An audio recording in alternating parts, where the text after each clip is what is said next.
Bună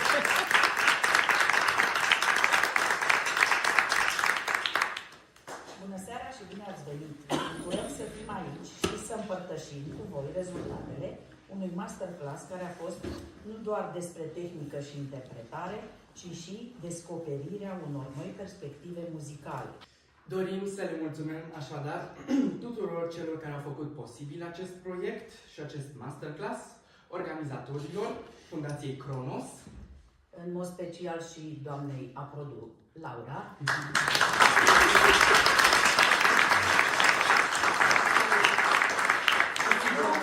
În ultimul rând, părintelui nostru.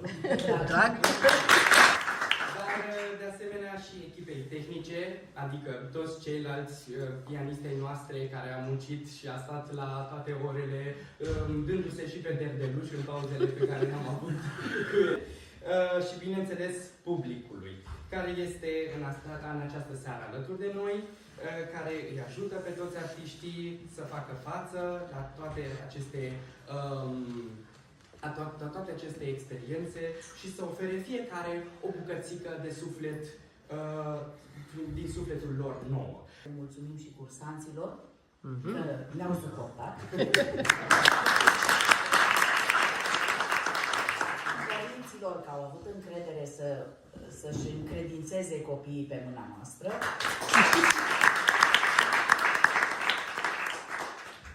Și fără prea multe cuvinte, vă invităm să ne bucurăm împreună de acest concert și să-i susținem cu aplauze, să le susținem efortul și pasiunea acestor tineri muzicieni extraordinari.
Thank you.